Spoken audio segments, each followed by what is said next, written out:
नमस्ते दोस्तों, headlines with Gayatri में आप सभी का स्वागत है।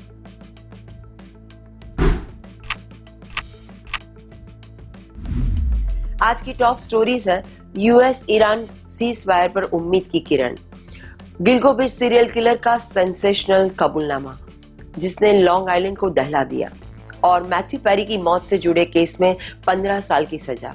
तो चलिए शुरू करते हैं बिना देर किए। फर्स्ट हेडलाइन, यूएस ईरान में 2 हफ्ते का fragile cease fire, global piece और इकोनॉमिक रिवाइवल की उम्मीदें बढ़ी। यूनाइटेड स्टेट्स और ईरान के बीच हॉस्टिलिटीज का एक पॉज बटन फिलहाल दबा है, जिसने वेस्ट एशिया में तनाव कम होने की उम्मीदें बढ़ा दी है। ये कंडीशनल 2 वीक सीज फायर आया है जब प्रेसिडेंट डोनाल्ड ट्रंप ने खुद अनाउंस किया, और इसके साथ जुड़ी है नेगोशिएशंस की उम्मीदें और स्ट्रेट ऑफ हॉर्मुज के फिर से खुलने की बात। प्रेसिडेंट ट्रंप ने इस मोमेंट को बेहद आशावादी शब्दों में डिस्क्राइब किया।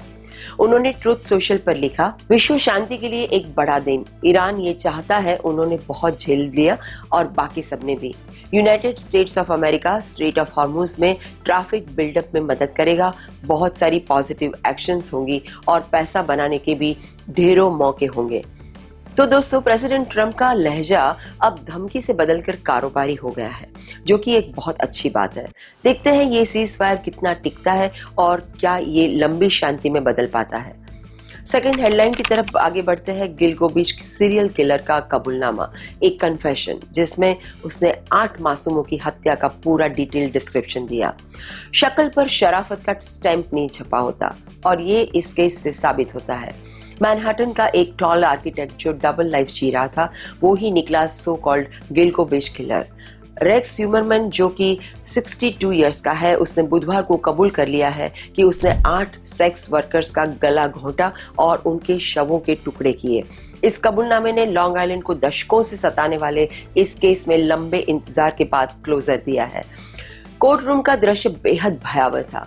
6 फुट 4 का ये शख्स स्मिर्क करते हुए, मतलब कि बार बार मुस्कुराते हुए, स्ट्रेगुलेशन यानी गला घोंटने ये शब्द दोहराता रहा। जब उसने को पूछा गया तब उसने हर विक्टिम की हत्या कैसे की, पूरी हत्या का जब इसने खुलासा किया तो विक्टिम्स के फैमिलीज की सांसें रुक गई और उसकी अपनी बेटी के आंसू बह निकले।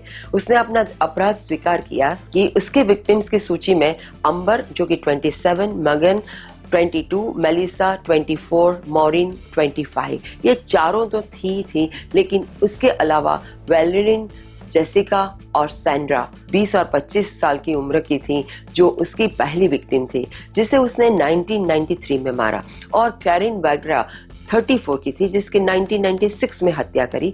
और ह्यूमरमैन ने यह भी कबूल किया कि उसने कुछ महिलाओं के टुकड़े किए और उन्हें एक पुराने कपड़े में बांध दिया। ह्यूमरमैन इस पूरे कन्फेशन के दौरान काफी शांत और लापरवाह दिखाई दिया, जैसे उसे कोई फर्क ही नहीं पड़ता हो। शॉकिंग बात यह है कि जैसे वो हॉरर सुना रहा था, बीच बीच में वो मुस्कुरा भी रहा था। ये क्लियरली एक साइको की निशानी है। सालों से चली आ रही लॉन्ग आइलैंड सीरियल किलिंग की पहली और ये नाइटमेयर आखिरकार खत्म हुआ, लेकिन अफसोस ये है कि विक्टिम्स के परिवारों के जख्म कभी नहीं भरेंगे।